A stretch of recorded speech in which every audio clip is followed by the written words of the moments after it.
اما بعد،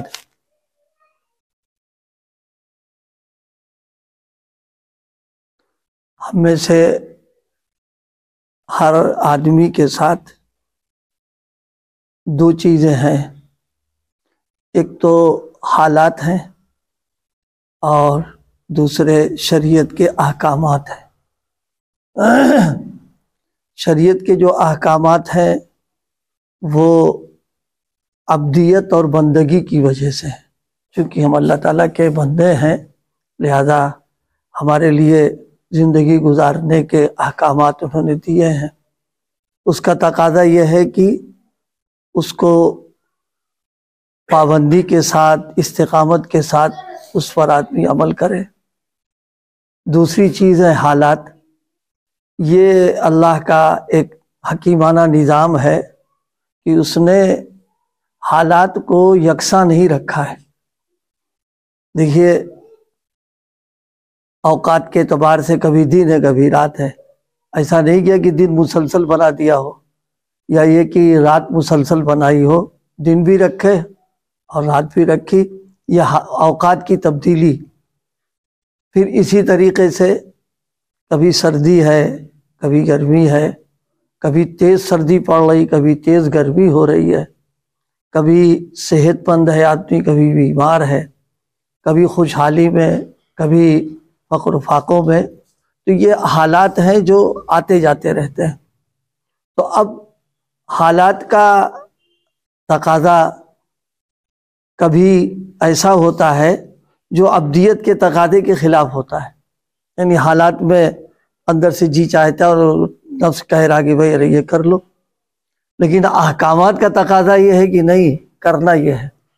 تو پھر ایسے موقع پر کیا کرنا چاہیے؟ اور دیکھیے، اللہ پاک نے یہ جو حالات رکھے ہیں اس میں بھی اللہ آزمانا چاہتا ہے، امتحان لینا چاہتا ہے کہ میرا اس سے کتنا تعلق ہے۔ اگر مان لیے اللہ سب کو مالدار بنا دیتا تو پھر مالداری میں تو ظاہر ہے آدمی سب کچھ کرے گا، اس میں کیا آزمائش ہوتی ہے اس کے لیے؟ یا موسم کے اعتبار سے یکساں کر دیتا پھر کوئی بات نہ رہتی اس میں۔ اللہ تعالیٰ امتحان لینا چاہتا ہے کہ مجھ سے کتنا تعلق ہے، خوشحالی میں مجھے یاد رکھتا ہے یا بدحالی میں بھی یاد رکھتا ہے ہم کو۔ اس لیے حدیث میں ایک بات فرمائی گئی ہے کہ مومن کا حال جو ہے بڑا عجیب ہے۔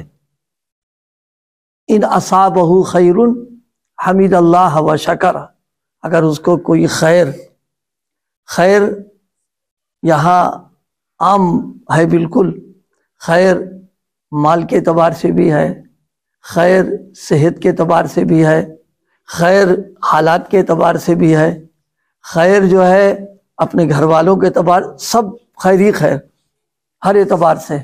فرمایا حمد اللہ و شکر، اس وقت اللہ کی الحمدللہ کہا اور شکر ادا کر دیا۔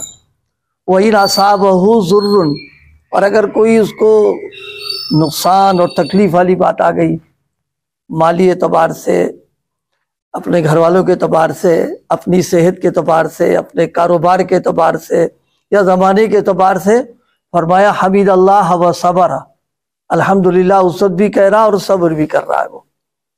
تو حالات کا تقاضا کچھ اور ہو، احکامات کا تقاضا کچھ اور ہو، تو ایسے موقع کے اوپر فرمایا کہ احکامات پر چلنا ہے، حالات کا منہ نہیں دیکھنا ہے۔ اگر احکامات پر آدمی چلتا ہے تو پھر اللہ پاک کا حالات کو تبدیل کر دیا تو 1 منٹ کی بات ہے، وہ تو فوراً تبدیل کر دیتا ہے اس میں۔ اب مثلا دیکھیے، یہی سمجھنے کی بات ہے، ابھی چند دن پہلے کتنی شدید سردی پڑ رہی تھی، ایک دم تبدیل ہو گیا موسم، آج کا تو ایسا معلوم ہو رہا ہے کہ سردی روانہ ہو گئی ہے۔ تو جیسے موسم کی تبدیلی ایک پل میں بد ہو گیا، ایسے حالات کتنے شدید ہوں، سخت ہوں، مایوسی کے ہوں، اس وقت بھی آدمی اگر جمع رہے تو پھر تبدیلی کرنا کوئی مشکل نہیں ہے۔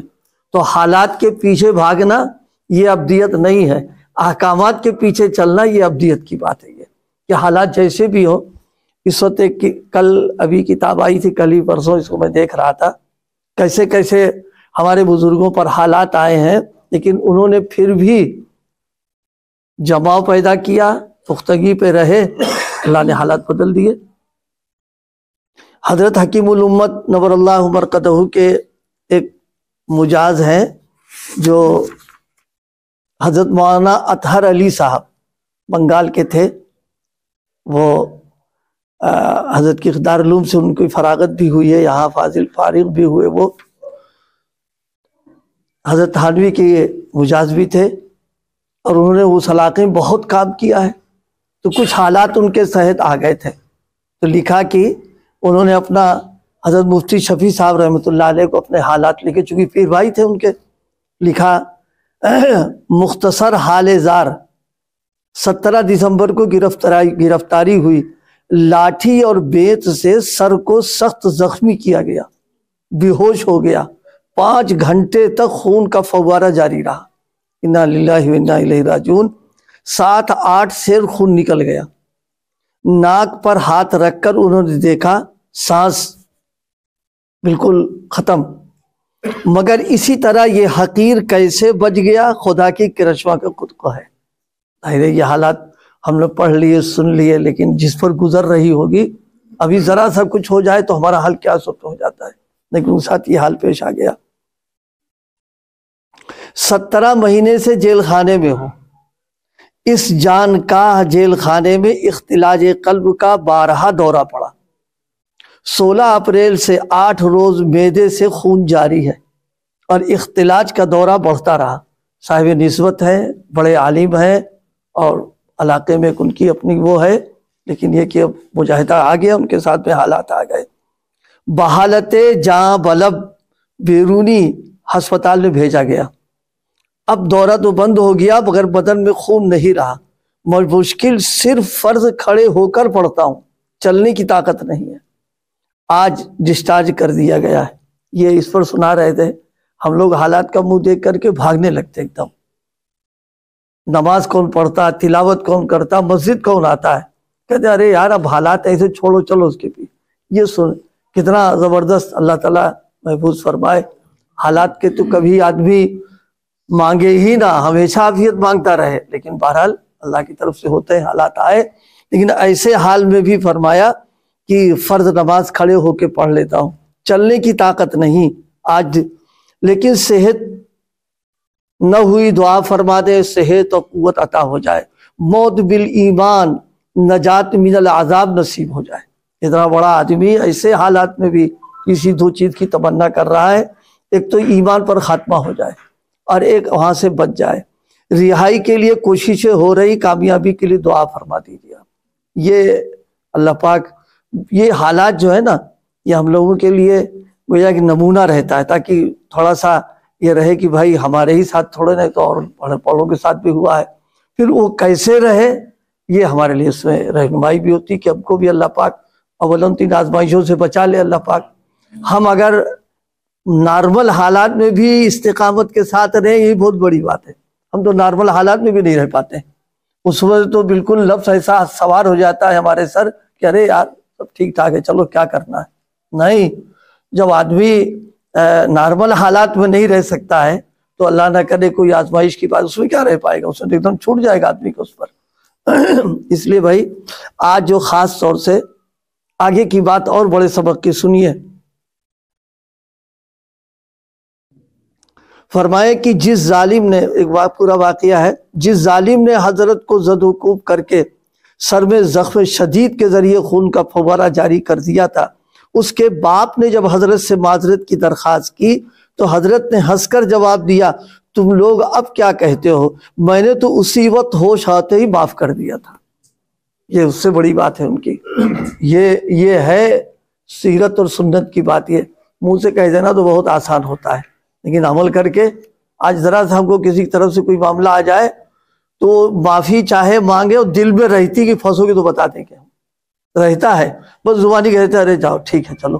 لیکن یہ کہ اتنی سخت تکلیفوں کے بعد میں بھی فرمایا حضرت نے کہ تم لوگ اب کیا کہتے ہو, میں نے تو اسی وقت ہوش آتے ہی معاف کر دیا. گویا حضرت نے حضرت یوسف علیہ السلام کی سنت کی اتباع کرتے ہوئے تمام مجرموں اور ظالموں کو معاف کر دیا تھا. حدیث بھی ہے بھائی. بہرحال اللہ پاک مجھے بھی اور سب کو بھی عمل کرنے کی توفیق فرمائے. معاف کر دینا یہ سمجھ کر کے کہ ہم بھی کسی کے مجرم ہیں، اور ہم ایسے کے مجرم ہیں کہ اگر وہ ہمارے ساتھ تول کے معاملہ کر دے قانونی، تو پھر ہمارے بچنے کی تو کوئی شکل نہیں ہو سکتی ہے۔ تو آدمی یہی سوچ کر کے معاف کر دے کہ ہو سکتا ہے اس کو رحم آ جائے ہمارے اوپر، وہ ہم کو بھی معاف کر دے۔ اسی پہ یاد آیا، بس آخر بات ہے، حدیث میں ہے ایک ٹکڑا حدیث کا ہے کہ من ستر مسلما سترہ اللہ یوم القیامہ، فرمایا کہ کسی کے ساتھ تم اگر ستاری کا معاملہ کرو، یعنی کوئی عیب، کوئی کمی، کوئی چیز ایسی نظر آ گئی جو غلط ہے، اس کی نظر پڑ گئی اور تم اس کو چھپا لے گئے، تو فرمائے سترہ اللہ یوم القیامہ، قیامت کے دن جو سارے تمہارے عیبوں کا جاننے والا ہے، فرمائے وہ بھی پردہ پوشی کر دے گا تمہارے لیے۔ کوئی ہمارے ساتھ کسی نے کچھ کیا، کوئی ہو گیا، کسی کی بات معلوم ہو گئی کہ فلاں کمی ہے اس میں، فلاں کام کرتا ہے، وہ خاموش ہو گئے، بس اس وقت سوچے کہ میں تو اس سے زیادہ غلطیوں میں اور قصور میں مبتلا ہوں میں۔ آج کا معاشرہ تو یہ ہو گیا ہے کہ چاہے گلے گلے اس جرم میں مبتلا ہے، لیکن وہ نہیں دیکھتا، آدمی دوسرے کا دیکھ کر کے وہ شروع کر دیتا ہے۔ فرمایا کہ اگر اپنے لیے چاہتے ہو کہ پردہ پوشی رہے، تو فرمایا تم بھی یہی معاملہ کرو اس کے ساتھ میں۔ اللہ پاک عمل کرنے کی توفیق عطا فرمائے۔